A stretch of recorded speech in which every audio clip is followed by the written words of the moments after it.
Most people only pay attention to the final product of a successful entrepreneur. They say things like, I can never be like them, or they got lucky. What most don't see is what they've overcome. All the struggles, the daily rejections, the heartaches, the betrayals, the rumors, the criticism, the empty bank account, and all those lonely nights while trying to make their vision a reality.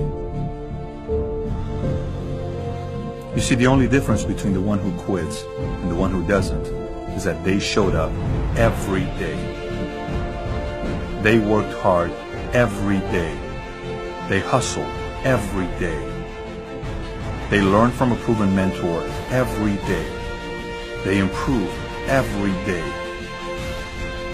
They did all this even though they felt like quitting every day.